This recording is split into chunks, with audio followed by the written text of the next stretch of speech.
Dibawa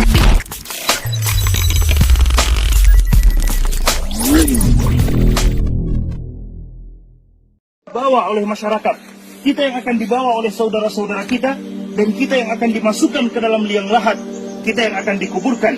Umar bin Khattab radhiyallahu ta'ala anhu mengatakan, kulla yaumin yuqalu fihi mata fulan, wala budda min yaumin yuqalu fihi mata Umar.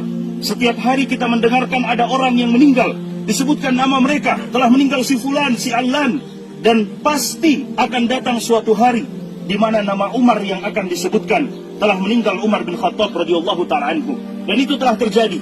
Maka hari ini pun saya katakan seperti itu. Setiap hari kita mendengarkan ada orang yang meninggal, pasti akan datang suatu hari nama kita yang akan disebutkan, saudara-saudara sekalian. Nama kita yang akan disebutkan, telah meninggal kita semuanya.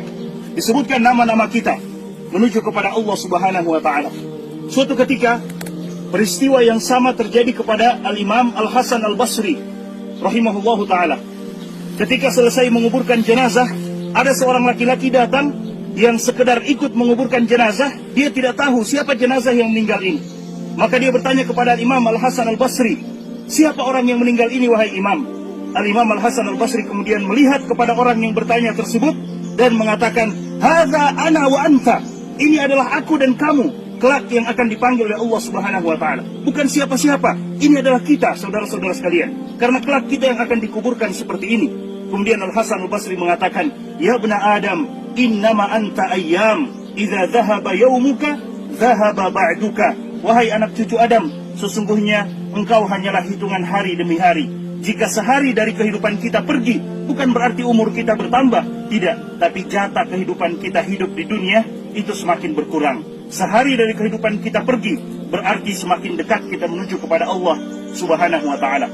Rasulullah SAW setelah melaksanakan penguburan jenazah seperti ini, Rasulullah SAW juga mengatakan kepada sahabat-sahabatnya, ya ikhwani, limithli hadza fa'iddu, wahai saudara-saudaraku, untuk keadaan yang seperti ini, maka persiapkanlah bekal.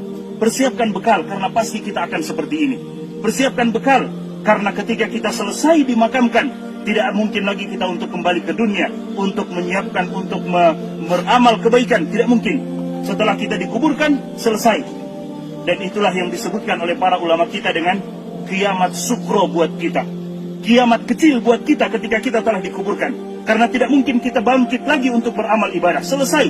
Apa yang telah kita kerjakan akan kita dapatkan hasilnya. Dan apa yang kita lakukan dari dosa dan maksiat akan kita lihat juga hasilnya di hadapan Allah Subhanahu wa ta'ala. فَمَنْ يَعْمَلْ مِثْقَالَ ذَرَّةٍ شَرًّا يَرَهُ وَمَنْ يَعْمَلْ مِثْقَالَ ذَرَّةٍ خَيْرًا يَرَهُ.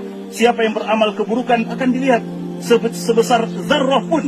Kata para ulama kita, zarrah bisa diartikan dengan anak semut. Sebagian ulama tafsir kita mengatakan zarrah artinya anak semut. Bayangkan saudara-saudara sekalian, subhanallah, semut saja sangat kecil, bagaimana dengan anak semut? Sebesar itu keburukan atau kebaikan kita akan kita lihat balasannya di sisi Allah Subhanahu wa ta'ala. Tidak ada satupun yang akan dizalimi oleh Allah Subhanahu wa ta'ala. Limithli hadza falyamalil 'amilun.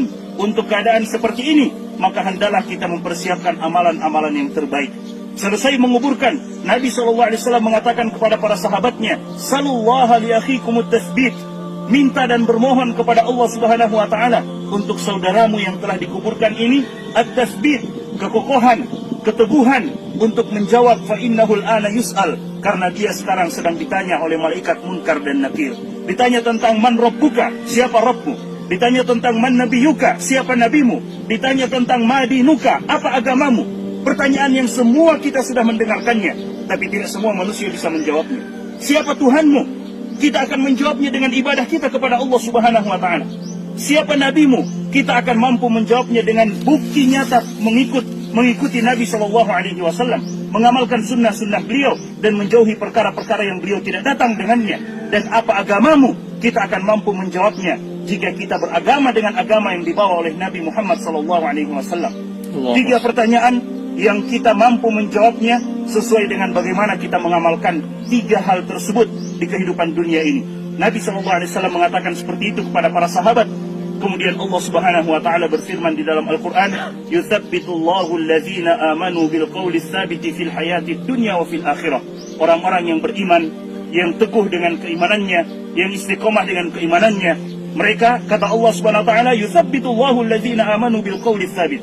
Allah akan kokohkan mereka dengan perkataan yang kokoh, perkataan yang kuat, yaitu la ilaha illallah fil hayatid dunya, dalam kehidupan dunia mereka, wa fil akhirah, dan dalam kehidupan akhirat mereka.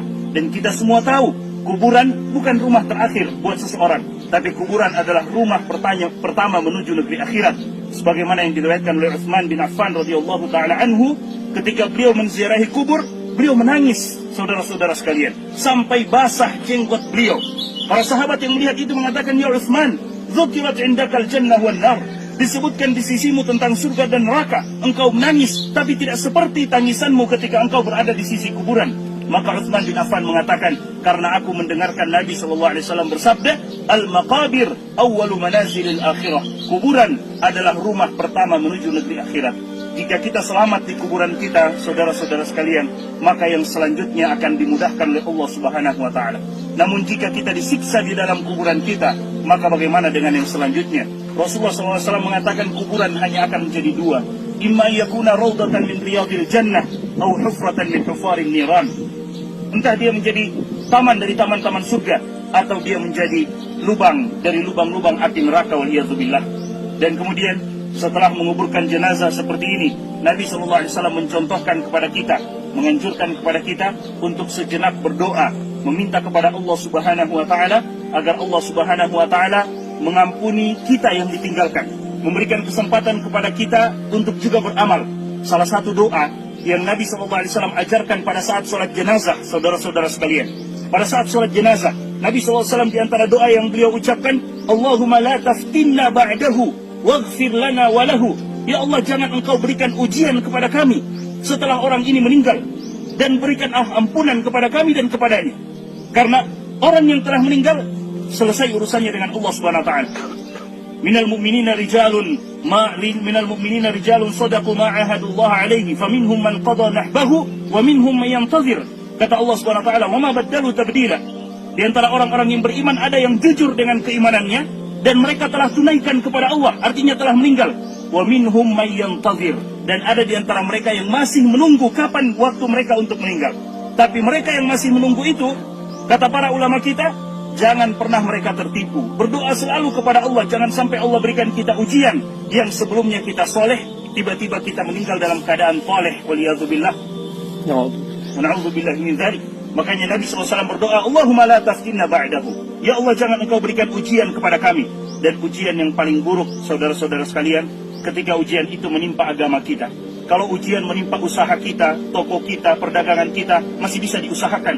Tapi jika ujian itu menimpa agama kita, mendengar suara azan kita tidak melaksanakan sholat, dipanggil untuk beribadah kita tidak beribadah, berarti hati-hati, karena ujian sedang menimpa agama kita.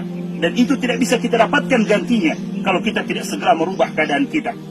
Allah Subhanahu wa taala mengatakan, "Innallaha la yughayyiru ma biqaumin hatta yughayyiru ma bi anfusihim." Allah tidak akan merubah keadaan kita sampai kita mau merubah keadaan kita untuk menjadi lebih baik, menjadi lebih menghambakan diri kepada Allah Subhanahu wa taala.